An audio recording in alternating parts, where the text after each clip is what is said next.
That's useful. So my name is Vendrig. I'm from Precision Crop Tech, and we do UAV crop spraying.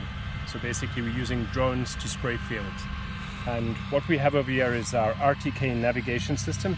This system allows us to basically get up to 1 centimeter accuracy in 3-dimensional space. This little receiver is getting a signal from all the different satellites at the moment, and it's working out what the error is, and we then let this run for a period of time to get to a particular level of accuracy. And on screen over here you'll see we've got probably between 15 and 20 satellites. Those satellites are basically we're calculating the error between them so that we can get a better accuracy when we spray. Typically GPS has got about a 5-meter accuracy, and what we want to be doing is we're spraying. If we're doing line crops, we want to be very accurately above the line, and if we're doing a field like this, we don't want to have missed spots. So this basically gives us that accuracy that we can keep control of the drone at all times, and we know exactly where it is, what height, what speed, and also in what the actual physical location is above the field. I'm thinking I can probably put it yeah, or maybe on this. What is this? This is just a handle? These are the landing, this is the landing gear. Okay. And conditioning system has got a due control system, so every system on here is duplicated. So that what is it? What are these wires? These are basically the antennas, and that they lead to the control system. Okay. So what we've done is we've duplicated every system over here, just like you would on a 737 or a 747 Boeing. Yeah. Just so that if one fails, you've got the other one immediately to kick in, so that your chances of getting an issue or a control issue or losing contact with the aircraft reduces quite significantly. So what goes on top here? Your batteries? Yeah. Just puts it in there. Oh, She's armed up. Huh. And you'll see the GPS system is basically firing up straight away. Yeah. But only the one flies. The other one, as soon as the one is booted up, the other one is in a ready state. And essentially we've got 2 systems running there. And likewise, the whole control system, all our communications is done on a dual system, so that we never have a failure of communications. We will load a program into it. The program will basically be the flight path and everything that is, all the controls that it's going to be doing. Every single movement is pre-programmed. It's pretty straightforward. And what we're wanting is something that is basically as autonomous as possible, so that basically any farmer can pick it up, press a button once it's been pre-programmed, and he can do the same thing again and again. As long as that RTK is set up in the same place, the aircraft will know where it is. Absolutely brilliant. So does it count how many satellites are here? So each one of these bars represents a satellite that it's receiving a signal from right now. And that's just above us here. So in the sky that we can see here. Wow. And what it does is basically you'll see this one's starting to come close to the horizon, so it's going to drop it off pretty soon. Then it dropped it off. And what it's doing is looking for strong signal satellites, and it basically will focus in on those to get the best readings it possibly can. Okay, so all the ones that underneath this red line are the ones that are going to drop off soon, like that one there. That's right, because they're moving all the time. Oh, yeah. Some of them are geostationary, and those are great because we can actually get a great signal and they hang around. So there's G1? Yeah, so there's names on all of those satellites, and you see now some have just come in again. Yeah. So, but this one up to this end is going to drop off pretty soon. Huh, that's really cool. So that's what we do now. And anybody can get access to these satellites? Yeah, it's a GPS system. Oh, wow. And there is an RTK system. Chris is busy interrogating it right now. He's actually getting this system talking to his computer in the car. Oh, perfect. And that allows him then to basically... So it's all with Bluetooth? This is just going to be a Wi-Fi link that we'll have over here. And he's actually intercepting the signal that's coming from that. Oh, perfect. So he's putting that right into his drones? He's sitting in the car on his computer now. Oh. And basically we have an image of your field already. Oh. And we stole it off the internet. Oh. Google Map. Yeah. But the problem is that can have up to a 15-meter error. So if we're flying next to the road, we could end up flying on the other side of the road. You don't want that. So that is why Chris walks and he takes all these readings. Yeah. And now we confirm those readings by getting this super accurate. And what we may do later on is we may take one of the drones out and just walk a line. Oh, okay. So that we've got the end call. Like an AB line. Yeah. and that basically gives us an exact perimeter of where the aircraft may be. Huh. And on big farms, we were doing 1,000 acres or something like that. We just stick them on the back of an ATV and drag it around, and then we just by radio communicate until we get the. Oh, we can do that with my quad if you want. It's easy walk. Oh, okay. When we only put one battery in and there's no liquid in there, Yeah. just pick it up and walk. How long does one battery last? So we run 4 batteries at a time. Okay. 3 control the propulsion system, 1 controls the navigation system and control system. So basically they're fairly sizable. They're 1600 milliamp batteries. Have you seen them before? No, no. Come have a look. Yeah. That's it's fairly sizable. Yeah, yeah. And you'll, so we will run 4 of those. We basically just plug them in and we'll run them, and we run the voltage down to about 21 volts. Once it gets to 21 volts, 21.9, we come out and we change batteries. How long does the battery last? Depends how we're flying. Depends if we've got lots of wind. If it's stable like this. Oh, there's no wind anywhere. Yeah, this would be. That's why I said this is ideal spraying kind of conditions. This would be probably 25 minutes on a battery. So that was kind of a spray. Okay. And it's pretty. It stays in a pretty liquid form. Like it doesn't really. This is good to. Okay. So I will hold the funnel if you can pour it in. 13, 14. We're good? Stop. Just bring it back into it. I'm gonna flip it back in. Yeah, it was foaming, and that's why it was giving us a bit of feedback there.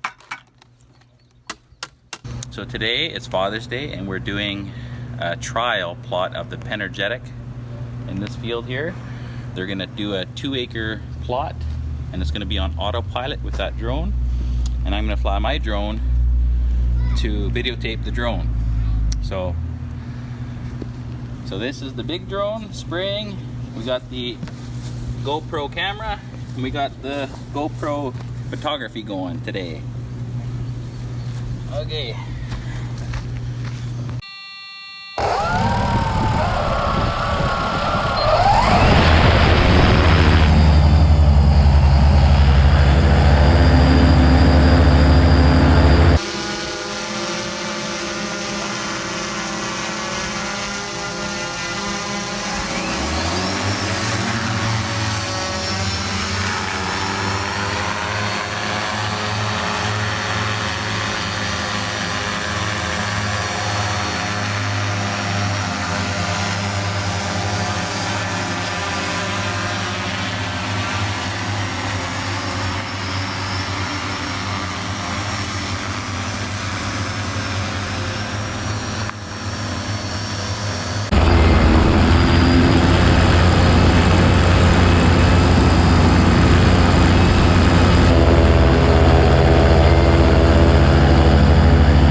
Height because we get it's driving it into the grass. Yeah. So one of the things you see, that vortex is basically pulling any loose spray and it's pulling it back down again. You're going to get in the ground.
how many acres can you typically spray on a charge in 25 minutes? How many? It depends how much you're putting on and what speeds you're flying at. So with the. But I mean, on an overall average. So let's say what we're going to be doing tomorrow, like roughly, like with the amount of spray we're putting in down. I tell you that we do 25 to 30 acres in an hour. That gives you an idea. So we can run. And that's on one drone or two drones? One drone. Can do 30 acres in an hour. Wow, so that field that he's cutting now, that's 30 acres. So you can get that whole thing done in 1 hour. Yeah. So if we do a 5 acre plot over here, we would just kind of. So the flight is actually the setup that takes the most time. Once your setup is done, you just bring your aircraft here. Oh, there's a gap in the clouds. Put it out your phone, and you fly. Hit start and it auto flies. It auto flies. You just hit start and that's it. It's done. Wow. And that's. You're gonna talk me into buying one this year. Really. Once you see the technology, I mean, the blueberry farmers, once they saw what this thing could do, they just basically phone me up now and say, can you come on this day to do it? And I say, if it's not raining, we can help you. Yeah. And basically, some of them are phoning me. One of the guys in the US, he calls us and he's about 6 to 8 months ahead of scheduling.